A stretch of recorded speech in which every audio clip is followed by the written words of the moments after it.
Okay, we're going to continue on in our Father's Word. This is the Gospel of Mark, chapter 4, verse 3. Now listen, this is Jesus talking. Behold, a sower went out to sow. And it happened, as he sowed, that some seed fell by the wayside. The birds of the air came and devoured it. Some fell on stony ground, where it did not have much earth. And immediately it sprang up because it had no depth of earth. But when the sun was up, it was scorched, and because it had no root, it withered away. And some seed fell among the thorns, and the thorns grew up and choked it. It yielded no crop. But other seed fell on good ground and yielded a crop that sprang up, increased and produced, some 30-fold, some 60, some 100. And he said to them, He who has ears to hear, let him hear. But when he was alone, those around him with the 12 asked him about the parable. And he said to them, To you it has been given to know the mystery of the kingdom of God. But those who are outside, all things come in parables, so that seeing that they may not see, and not perceive, and hearing they may hear and not understand, lest they should turn, and their sins be forgiven them. And he said to them, Do you not understand this parable? How then will you understand all the parables? The sower sows the word, and these are the ones by the wayside, where the word was sown. When they hear, Satan comes immediately and takes away the word that was sown in their hearts. These likewise are the ones sown on stormy ground, whom, when they hear the word, immediately receive it with gladness, and they have no root in themselves, and so endure only for a time. Afterward, when tribulation and persecution arises for the word's sake, immediately stumble. Now these are the ones sown among thorns. They are the ones who hear the word, and the cares of this world, the deceitfulness of riches, and the desires for other things ending in a choke of the word, and it becomes unfruitful. But these are the ones sown on good ground, those who hear the word, accept it, and bear fruit, some 30-fold, some 60, some 100. Also he said to them, Is a lamp brought to be put under a basket or under a bed? It is not to be set on a lampstand, for there is nothing hidden which will not be revealed, nor has anything been kept secret, but that it should come to light. If anyone has ears to hear, let him hear. Then he said to them, Take heed what you hear. With the same measure you use, it will be measured to you, and to you who hear, more will be given. For whoever has, to him more will be given. But whoever does not have, even what he has, will be taken away from him.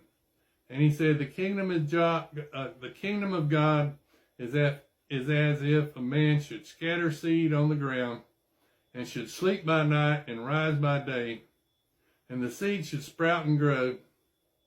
He himself does not know how. For the earth yields crops by itself, from the blade, then the head, after that the full grain in the head. But when the grain ripens, immediately he puts in the sickle, because the harvest has come. Then he said, To what shall we liken the kingdom of God? Or with what parable shall we picture it? It is like a mustard seed, which is sown in the ground, is smaller than all the seeds on earth. But when it is sown, it grows up and becomes greater than all herbs, and shoots out large branches, so the birds of the air may nest under its shade. And with many such parables he spoke the word to them as they were able to hear it. But without a parable, he did not speak to them. And when they were alone, he explained all things to his disciples.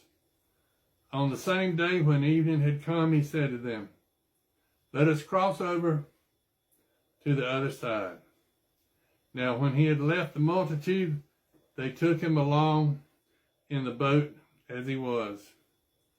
And the other little boats were also with him. And a great windstorm arose, and the waves beat unto the boat, so that it was already filling. But he was in the stern asleep on a pillow.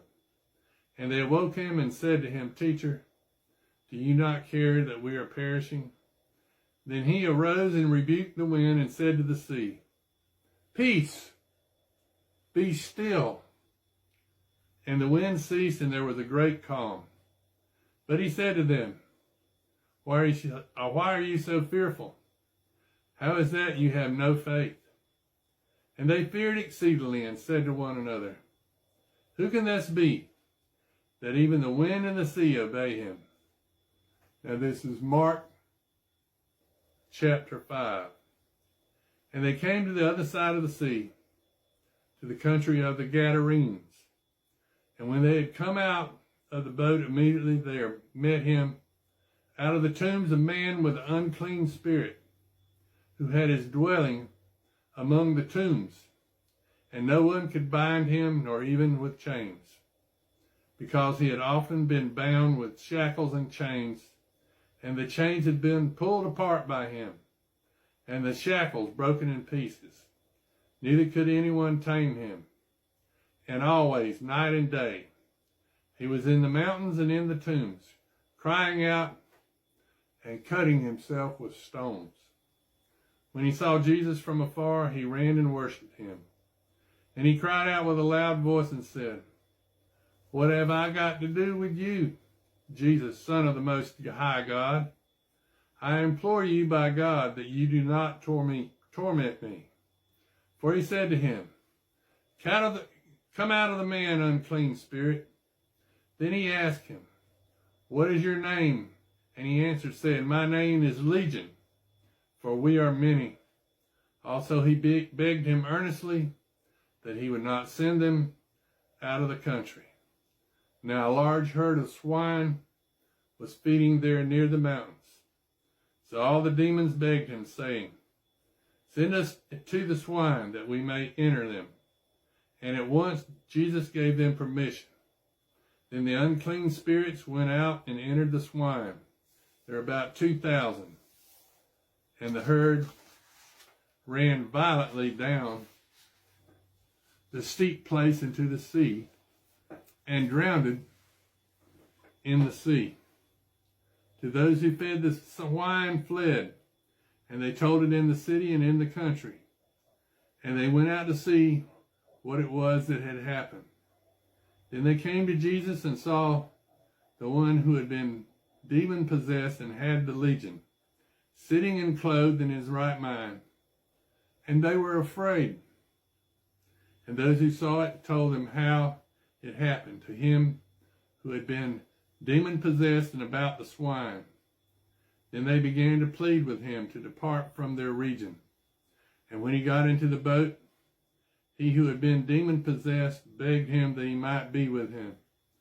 However, Jesus did not permit him, but said to him, "Go home to your friends and tell them what great things the Lord has done for you, and how he has had compassion on you."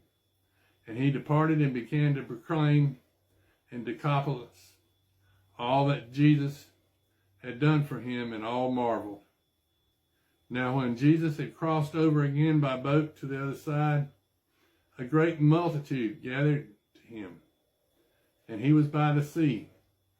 And behold, one of the rulers of the synagogue came, Jairus by name. And when he saw him, he fell at his feet, and begged him earnestly, saying, "My little daughter lies at the point of death. Come and lay your hands on her, that she might be healed, and she will live." So Jesus went with him, and a great multitude followed him and thronged him. Now a certain woman